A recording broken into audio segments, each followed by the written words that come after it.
Hi, if you like the video, please remember to subscribe. Hi and welcome to our Garmin Etrex sort of quick start guide to get you using your new handheld GPS sat-nav unit for well, mainly geocaching. I mean, you could use it for hiking as well, but I mean, I got mine, I think it was last week now, and I know there's a few things that I didn't really pick up from the manual or the quick start guide that I thought I'd just quickly go through with you and share on this video clip at www.cyroday.co.uk or Google Video. You can grab it from as well. The first thing I'd say is when you get your Etrex, obviously read the instructions, read all through that first, and you've got a nice quick start guide as well, which is quite they're okay, but if you watch this video as well, it'll give you a bit better idea. The other thing you might want to do is snip over to geocaching.com, register, create an account, and maybe print off some caches of near where you live. If you know the GPS location of where you live, you can do it by address as well, just so you've got those handy as well. Well, obviously the first thing you need to do is, let's just zoom in a little bit, is you'll want to fix the lanyard on, which just goes down the bottom, so that if you attach that around your neck or around your hand, if you drop it you won't break it. And then what you also have is underneath the cover you want to put a couple of nice alkaline batteries or really good rechargeables in as well, so it's good to go. And that sort of locks down. Okay, and then let's turn the unit on. Well, so let's have a quick look at the unit first. So what have we got? It's designed to be used in one hand. So on the right hand side we've got the power button, which you press and hold to turn it on or turn it off. We've got the page button at the top, and that cycles through the different pages on the device, and it's also the back button as well for when you're in the menus. On the left hand side you've got the select button, and then you've got the up and down buttons. The GPS receiver is in this area here, so that's where it picks things up, but because I mean this is an Etrex H, so it's really sensitive, so you know you can have it in, it'll pick up a GPS position for pretty much anywhere. So let's press and hold the power button. Here it comes. Now what I'm going to be doing here is I'll just zoom in a little bit closer. I don't want it to go out of focus, and then straight away it'll start trying to track satellites. Quick thing, if you just tap the power button like so,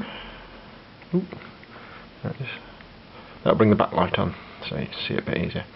But you may well find your Etrex doesn't pick up the satellite straight away, so the first thing you really want to do is using the page button. Just get used to cycling through the different pages. This has already got some information on it, but you probably won't, like so, and eventually they bring you back to the first one. Okay, so the first thing we really want to do is cycle through to the main menu, and you can see lots of options here, and then what we'll do is you want to go down, press the back button, using the up and down keys to the setup, which is just there, and then select it, and then you want to go into time and then select the time format you want and the time zone that you're in, because that will give the Etrex a good idea of where to start looking for the satellites. Press the back button, which is that top one on the right again as we're looking at it, and then you might want to go down into the units and change it, maybe the lat long, how you enter that, depending on how you get your data. I mean, I've selected the one that matches the data you get off geocaching.com, so it's nice and easy to put things in. But as you can see, there's lots of different options. Press back, but probably the big one you want to change. Down button. There we go. So that's how you can change that as well. Okay, let's now go back up here, and then once you put your data in, take your Etrex outside for the first time.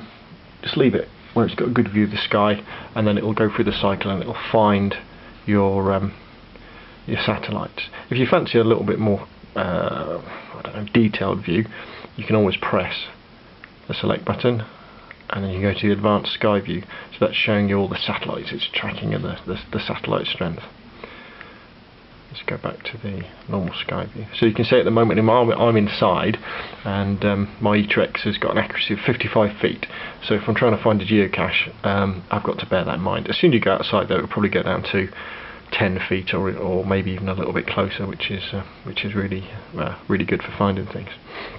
So the first thing you want to do is probably go out geocaching and find a geocache. But let's just go through a few of the basics first.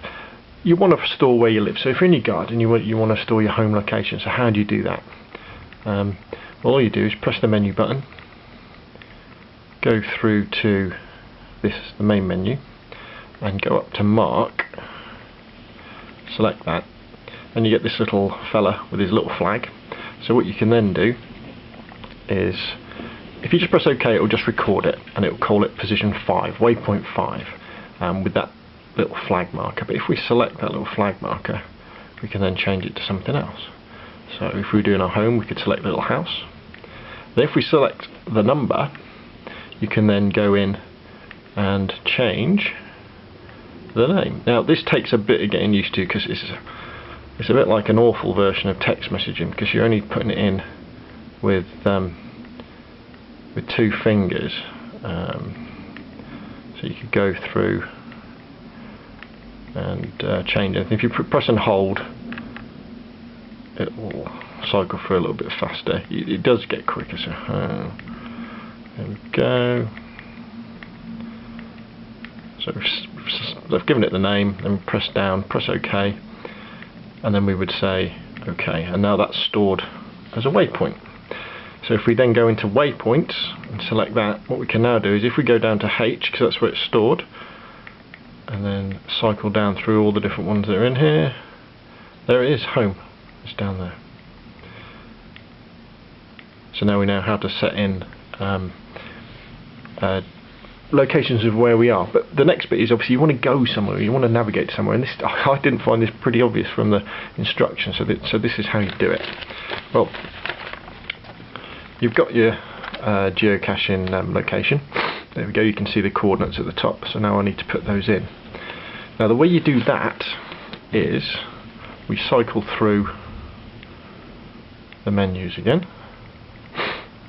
till we get to here. Now this is the odd thing, you've got to put it in as a location first. This is the only way I found to do it first. So we say Mark, and where it says OK, we don't do that. We go up and we can change the name first. So you would change that.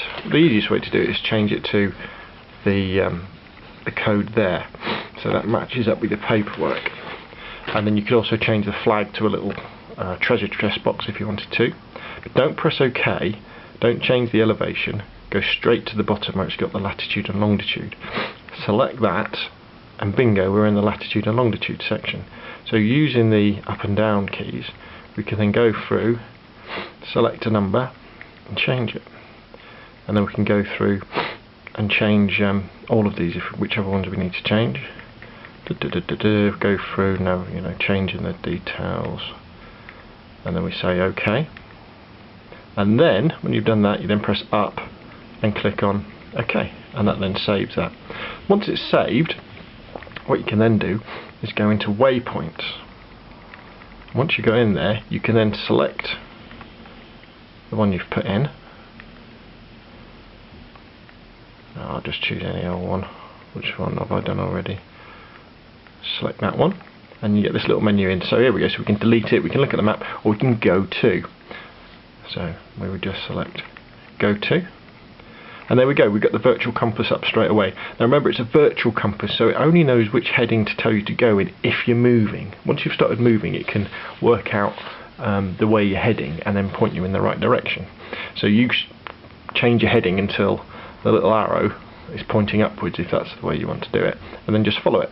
So I know in this particular case it's 0.36 miles to that geocache, and I've got to sort of turn round to the left to do it. But if you press the options screen, you've got all your trip details in there as well. But if you didn't like it to look like that, you go back to the setup again as well, and then you could go into, I think it's display, is it? Nope. Just go into interface, right, system. Oop.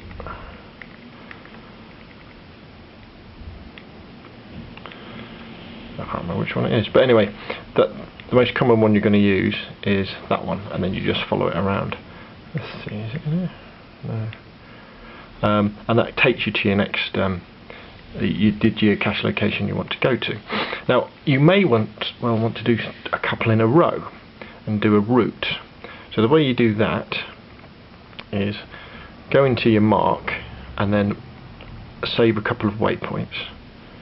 And then what you do is you go into routes and select that, and then you can save up to 20 routes. So I'll go down and create a new route, so select that, and then we go into the screen, and there's no waypoints in it at the moment, so the first thing we do is then select it, and then we can go into our list of waypoints, select a waypoint, that adds it, as you can see at the top, to where we are meant to be, and then it scrolls down, so we select again and it goes into the waypoints, and we can then select another waypoint, and that's added that in there. So we're good to go now. So what we can now do is, if we go down, we can say follow, go, and we're now on a route now, so that's going to follow us as we're going along that way. So it will take us to one place, then take us to the next place. So that's dead easy to do, isn't it? Now your track route is it records as you're going along. It records like a breadcrumb of where you're going. So if you go into the map screen, what you can see, if I can zoom out a little bit, you can see the geocaches on there that I've been doing, and you can also see a little grey line, which is where I've been walking over the last few days. So you can use that and then track back. But we'll talk about that probably in a later FAQ. But your basic navigation is just to go to the waypoints if you just want to go to one, select it, select your waypoint, go to, and you're off, and that will get you started. So as you can see, dead easy to do. I've used it to find a few geocaches now, no problem at all. And that's really how you get started with the Garmin Etrex. If you want to access some of the more advanced features, go through your owner's manual. It tells you how to do most of it there. There's lots of information on the web. Or if you visit the website, send us an email if there's a particular question you want to answer, and we'll answer it that way.